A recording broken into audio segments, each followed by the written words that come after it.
অসহ্য হয়ে এই কথাগুলো বলা। কয়েকটা আমি হাদিস বা কিছু কৌল বলি। ইন্নামা ইয়াখশাল্লাহ মিন ইবাদিহিল উলামা। আল উলামা ওয়ারাসাতুল আম্বিয়া, কুরআন হাদিস আর কি। আল মুসলিম আখুল মুসলিম, হব্বুল ওয়াতনি মিনাল ঈমান। এই যে বর্তমান আমাদের মাঝে যে একটা কন্ডিশন ক্রিয়েট হয়েছে, এটাকে নিয়ে কিছু বলতে হয়। আমরা ওই যে সমস্যাটা হাদি ভাইয়ের পরে যে এখন আমরা যে মুভমেন্টটা ফেস করতেছি, সেখানে দেখা যাচ্ছে তারা বারবার আলেমকে টার্গেট করা হচ্ছে। হয় আলেমকে টার্গেট করার মানে কি? ফ্যাসিস্ট আমলের মধ্যে যারা গণ অধিকার আলেমদেরকে গ্রেপ্তার করেছিল, সেম লেভেল দিয়ে তারা আলেমদেরকে এবং এখন গ্রেপ্তার করতেছে। আমি সেই দৃষ্টিকোণ থেকে একটা কথা এটা বলতে চাই, সমস্যাটা আমাদের কি বর্তমানে। আমি প্রথমে বলবো যে আলেম ওলামাদেরকে আমাদের এই সবচাইতে বড় একটা পাওয়ার তৈরি করা দরকার। বর্তমান সময়ের দাবি এটা, এটা আমাদের চাহিদা, যে একটা মিডিয়া পাওয়ার তৈরি করা। আমাদের যে আমরা এই বিভিন্নভাবে বিভিন্ন সময় আমরা অ্যাটাক হই সোশ্যাল মিডিয়ার মাধ্যমে, এটাকে এই সলভ করার জন্য, এটাকে সমাধান করার জন্য, এটাকে আমাদের পক্ষ থেকে একটা অ্যাট্রাকটিভি একটা প্রতিবাদ জানার জন্য আমাদের কাছে এরকম শক্তি নেই। আমরা শুধু প্রতিবারই আমরা যখন এই কোনো প্রবলেম ফেস করি, বা আমাদের কোনো যদি লেখকরা এই আমাদের সেক্টরে ইসলাম প্র্যাকটিস করে বা ইসলামী ব্যক্তিরা যখন কোনো সমস্যায় ভোগে, তাদের পাশে বড়সড় করে আমরা প্রশাসনের পক্ষ থেকে বা অন্যান্য সেক্টরের পক্ষ থেকে তেমনটা আমরা হেল্প পাই না। আমাদের মধ্যে কিছু ছোটখাটো যারা আছে তারাই। আচ্ছা ধরুন ভাই, এই ডেইলি স্টার বা প্রথম আলোর মধ্যে যে সমস্যাটা হয়েছে, এখানে শুধু আলেম ওলামারাই ছিল?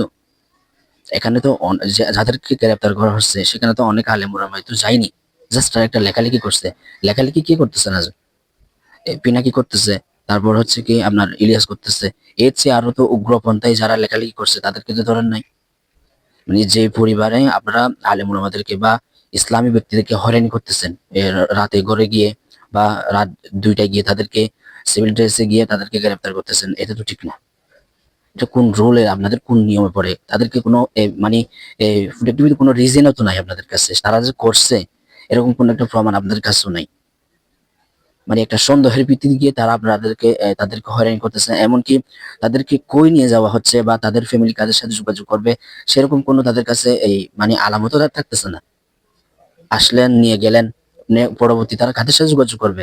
তাদের সন্তান কেনার জন্য তাদের তার এই অনেকজন বাবাদেরকে নিয়ে যাচ্ছে, সন্তান বা তার ওয়াইফ কাদের সাথে যোগাযোগ করবে? এটার দিকে লক্ষ্য রাখা দরকার। ডেইলি স্টার শুধু জাস্ট আলেম উপর না, আপনারা এখন যেভাবে আলেমের উপর ছড়া হয়েছে, গণ অধিকারে যেরকম গণহারে যেভাবে আলেমদেরকে এখন গ্রেপ্তার করা হচ্ছে, এটা আসলে মধ্যে রুলস এর মধ্যে এটা বরঞ্চ একটা কথা বলি না, জোর যার মুল্লুক তার। এখন একটা কথা এরকম যে হার্ডলি বলি, যে এই যে প্রশাসন যারা আছে তারা আসলে দালাল।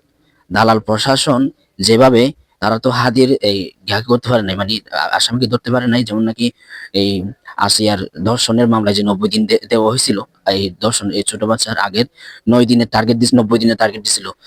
এখনো 90 দিন তার শেষ হয়নি, তার একটা মানে এখনো সুস্থ একটা বিচার হয়নি।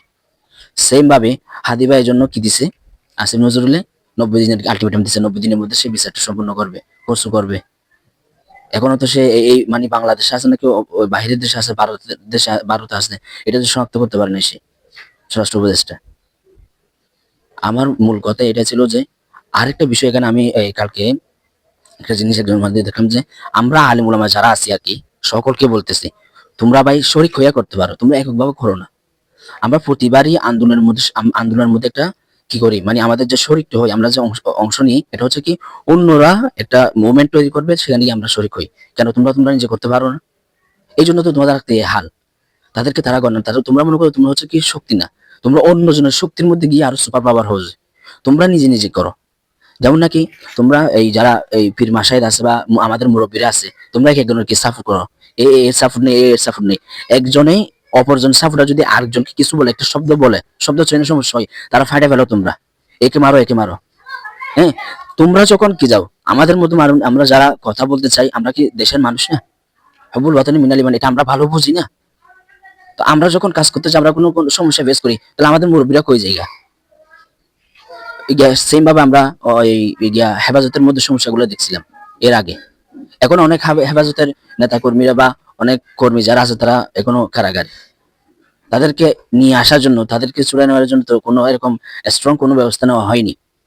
ফ্যামিলিগতভাবে যা যা হচ্ছে, হ্যাঁ কিছু হয়েছে এটা বলি না, কিন্তু কারো স্ট্রংলি হওয়া দরকার ছিল, এটা বলার উদ্দেশ্য আমার। আমরা দেশপ্রেমের ক্ষেত্রে আমরা কিন্তু খুনসুটি করি না, আমরা এক বিন্দু পরিমাণ ছাড় দেবো না আমরা। তো তোমরা আমাদেরকে যে দেশপ্রেম শিখাইতে আসো, এই জন্য তো আলেম ওলামারা দেশ নিয়ে বেশি কথা বললেই তোমাদের জ্বলে। তোমাদের মতো দালালি গিয়ে করে না, যে মুনাফিকি করে না, খাওয়ার তো নিয়ম নেই তাদের। তারা জনগণকে সুস্থ একটা কি দিয়েছে, সমাজ দিতে চাই। এই জন্য বিদায় আমি এতটুকুই বলবো যে তোমরা এককভাবে কিছু করো সুপার পাওয়ার তৈরি করার জন্য। তোমরা তাদের মধ্যে শরিক হইও না। আমরা অভ্যুত্থানের মধ্যে শরিক হয়েছিলাম, এককভাবে না। তারা শুরু করছিল আন্দোলন, আমরা তাদের সাথে শরিক হয়ে তাদের আন্দোলনটাকে আরো মানে কি এই একটিভ তৈরি করছি, মানে স্ট্রং একটা অ্যাক্টিভলি আমরা আমাদের মধ্যে থেকে প্রকাশ করছি। এই নেগেটিভ ভাঙতে হবে, এই মেরুকোণ আমাদের থেকে ভাঙতে হবে, আমরা নিজেরাই করতে হবে। আমাদের হক কোথায়? ফাইনালি আমরা চিল্লাচিল্লি করতে একজন ধর্মপুষ্টের মাধ্যমে আমরা কয়েকটা পাইছি। একটা হচ্ছে নেকার মধ্যে ফাইবা, মানে কাজী হতে পারবে সরকারি ভাবে, আর হচ্ছে ইসলাম ফাউন্ডেশনের মধ্যে কিছু আছে। আর কি পাইছো তোমরা? তো তাকে নিয়ে তো তোমরা সমালোচনা করো, পকেটে নাই 2 টাকা 5 টাকার কথা বলতে চাও। তো এর জন্য যদি আমি দুটুকু বলবো, আমরা নিজেকে সুপার পাওয়ার হিসেবে তৈরি করি। হ্যাঁ, আমরা ওরা শুরু করবে, ওদের মধ্যে মানে কি এই শরিক হয়ে জুগাড় দেবো না, আমরা জুগাড় আমরা করবো না এখন। তারা এই জন্য আমাদের উপর বারবার কি করবো, অন্যরা আমাদের থেকে আমাদের সমস্যাগুলো আমাদের হয়। এই যে ডেইলি স্টার প্রথম আলোর মধ্যে শুধু তারাই গেছিলেন নাকি কয়েকজন টুফুলাকে ধরছে, এখন যারা যায়নি তাদেরকে ধরে ধরে নিয়ে যাচ্ছে। এখন তো তাদের সাথে কোনো সম্পর্কই নেই, তাদের বাড়ি গিয়ে রাত 2টা 1টা গিয়ে তাদেরকে এই মানে কি হয়রান করতেছে। অনেকে নাই বিদে গ্রেফতার করতে পারেনি কালকে রাত্রে, অনেকজনকে গ্রেফতার করে নিয়ে গেছে। তারা তো সেখানেই যায়নি। তারা 1000 2000 মানুষ ডেইলি স্টার কি প্রথম আলো ঘেরাও করছে, এগুলা সবগুলা কি আলেম ছিল?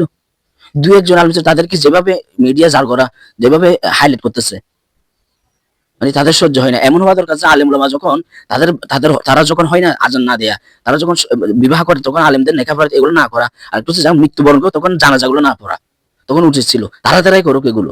তারা সবসময় যখন আমাদের আলেম ডিফাইন্ড করে আলাদা করে আমাদেরকে নির্যাতন করে, এগুলো না করা দরকার। তখন জাল করা বুঝবে এগুলো। আলেম ওলামাদেরকে একটুটুকু বলবো, তোমরা মিডিয়া পাওয়ার তৈরি করো। সবচেয়ে বড় বড় যেটা সাইবার হামলা আমরা শিকার হই, এটা সবচেয়ে আমাদের গুরুত্বপূর্ণ, এটা ফরজ এখন বর্তমানের মধ্যে আমাদের জন্য। মিডিয়া পাওয়ার স্ট্রং একটা মিডিয়া পাওয়ার তৈরি করো। আমাদের নাই যেমন না, আমরা ছেলে সবই পারি, শুধু একে অপরকে ঠেলি, একে অপরের হিংসা বিদ্বেষ লালন করি, একে অপরকে সহ্য করতে পারি না।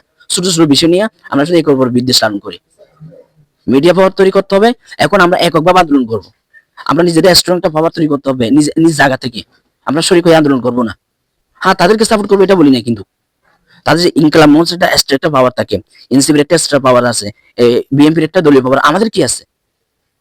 আমরা শুধু বারবার যারা আমরা এই সাধারণ আলেম ওলামারা আছি, যারা প্রতিবাদারী, হ্যাঁ, আমরা বাস্তবমুখী নিয়ে কথা বলি, তাদের কি আছে কি? আমাদেরকে 10 জনের সাপোর্ট দেয় না 2 জন গেলে।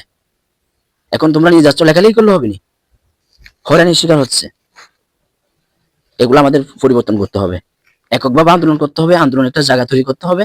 তারপর হলো কি এই আমাদের মিডিয়া পাওয়ার তৈরি করতে হবে। এবং আমি আহ্বান জানাবো, যারা আমাদের আকাবির আমরা মনে করি, হ্যাঁ, তাদের জন্য আমরা জান পরিশ্রম সব বিসর্জন দিই। যখন কোনো অ্যাটাক হই বা আমরা যখন কোনো বিপদ হই, তাদেরকে আমরা পাশে পাই না, যেভাবে পাওয়ার দরকার। আমাদের আকাবিরকে আমরা চাই, যারা মুরব্বী মানি তাদেরকে আমাদের পাশে দাঁড়াক, এবং আমাদের চাহিদা গুলাকে, মানে যৌক্তিক চাহিদা, যেমন তেমন চাহিদা না, আমাদের যৌক্তিক কতগুলো দাবি থাকে আমাদের ছেলেদের, সেই দাবিগুলোর প্রতি তারা একটু কি নজর রাখুক। এটা বিনয়ের সহিত বললাম।